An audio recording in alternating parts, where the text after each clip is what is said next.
తెలంగాణలో 22 అంశం రావణ కాష్టంలా రగులుతోంది. అధికార కాంగ్రెస్ ప్రతిపక్ష బీఆర్ఎస్ పార్టీల మధ్య మాటల తూటాలు పేలుస్తున్నాయి. ఒకరిపై ఒకరు సవాళ్లు విసురుకుంటున్నారు. సిద్ధమా చర్చకా అంటూ కూడా ఇటు 22A భూముల అంశం ప్రైవేటు భూములు నిషేధిత జాబితాలో పెట్టడం కారణంగా తెలంగాణ రాష్ట్ర వ్యాప్తంగా అనేక చోట్ల ప్రజలు ఇబ్బందులు పడుతున్నారంటూ బీఆర్ఎస్ పోరుబాట పట్టిన పరిస్థితి నెలకొంది. దాదాపు ప్రజలు కూడా పూర్తిగా ఈ 22A అంశానికి సంబంధించి తమ భూములు నిషేధిత జాబితాలో పెట్టారు, ఇబ్బందులు ఎదుర్కొంటున్నామంటూ కూడా ప్రజలందరూ కూడా బయటకు వచ్చి ఆందోళన చేసిన పరిస్థితి మనం చూసాం. అధికార కాంగ్రెస్ పార్టీ ప్రభుత్వం స్పందించింది.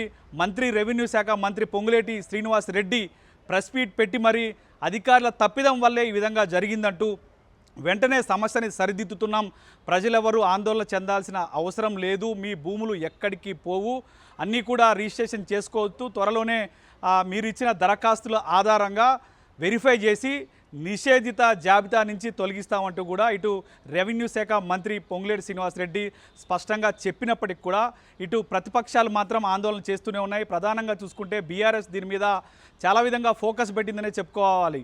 ఆ పార్టీ వర్కింగ్ ప్రెసిడెంట్ కేటీఆర్తో పాటు మాజీ మంత్రి హరీష్ రావు ఇద్దరు కూడా క్షేత్రస్థాయిలో తెలంగాణ రాష్ట్ర వ్యాప్తంగా ఎక్కడెక్కడ ఈ నిషేధిత భూములు ప్రైవేట్ భూములు జాబితాలో పెట్టారో అక్కడంతా కూడా ఆందోళన చేసిన సిచ్యువేషన్ కనిపిస్తుంది. ప్రధానంగా ఈ 22A ఎఫెక్ట్ హైదరాబాద్తో పాటు రంగారెడ్డి జిల్లా హైదరాబాద్ నుంచి 100 కిలోమీటర్ల సరౌండింగ్స్లో ఎక్కువ ప్రజలు ఈ ఇబ్బందులు ఎదుర్కొంటున్నారు. ప్రైవేటు భూములు మొత్తం కూడా చాలా ప్రాంతాలలో ఈ 22A నిషేధిత జాబితాలో పెట్టారంటూ కూడా బీఆర్ఎస్ ఆందోళన చేసిన పరిస్థితి మనం చూసాం.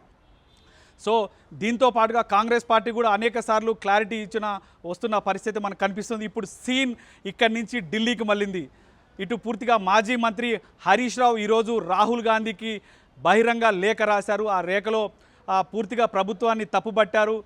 ఇటు రెవెన్యూ శాఖ మంత్రి పొంగులేటి శ్రీనివాస్ రెడ్డిని వెంటనే మంత్రివర్గం నుంచి బర్తరఫ్ చేయాలంటూ కూడా హరీష్ రావు ఆ లేఖలో పేర్కొన్నారు. దాంతోపాటుగా ఇటు తెలంగాణలోని కాంగ్రెస్ ప్రభుత్వం 30% కమిషన్లు తీసుకొని కొన్ని భూములు నిషేధిత జాబితా నుంచి తొలగించాయంటూ కూడా హరీష్ రావు ఆరోపణలు చేశారు. దీంతోపాటుగా ముఖ్యమంత్రి రేవంత్ రెడ్డి ఏం చేస్తున్నాడు అంటూ కూడా హరీష్ రావు ప్రశ్నించిన పరిస్థితి మనకు కనిపిస్తుంది. ఇదంతా ముఖ్యమంత్రికి తెలియకుండానే జరిగిందా అంటూ కూడా ఆయన ప్రశ్నిస్తున్నారు. దాంతోపాటుగా బీఆర్ఎస్ నేతలు మాజీ మంత్రులు అందరూ కూడా ఈరోజు ఒక్కరోజుగా ఏమీ పెట్టలేదు, ఇది 2025 డిసెంబర్ నెలలోనే నిషేధిత జాబితాలో పెట్టారంటూ కూడా బీఆర్ఎస్ ఆరోపిస్తోంది.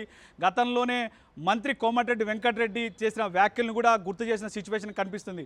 కోమటిరెడ్డి వెంకటరెడ్డి లాంటి మంత్రులు, కాంగ్రెస్ పార్టీ మంత్రులు ఇటు యాదాద్రి జిల్లాలో 40,000 ఎకరాలు నిషేధిత జాబితాలో ఉన్నాయి, నేను ముఖ్యమంత్రికి చెప్పానంటూ కూడా గతంలో ఆయన చేసిన కామెంట్స్ని మరొకసారి బీఆర్ఎస్ పార్టీ తెర మీదకు తీసుకొస్తోంది. కానీ అధికార కాంగ్రెస్ పార్టీ మాత్రం ఈ సమస్యని దశల వారీగా చెక్ పెడుతున్నాం, సమస్యలు ఇప్పుడిప్పుడే తీరుతున్నాయి, ఇప్పటికే ఆయా జిల్లా కలెక్టర్లు అందరికి కూడా పూర్తిగా ఆదేశాలు జారీ చేశాం, సమస్య తొందరలోనే సర్దుబాటు అవుతుంది, సమస్య రెక్టిఫై అవుతున్నట్టు కూడా ఇటు రెవెన్యూ శాఖ మంత్రి పొంగులేటి శ్రీనివాస్ రెడ్డి ఇటు ప్రభుత్వం నుంచి వివరణ ఇస్తున్నప్పటికీ కానీ ఇటు ప్రజలు అదేవిధంగా ప్రతిపక్ష బీఆర్ఎస్ పార్టీ పూర్తిగా దీని మీద ఆందోళన బాట పట్టిన పరిస్థితి అయితే మనకి నెలకొంది.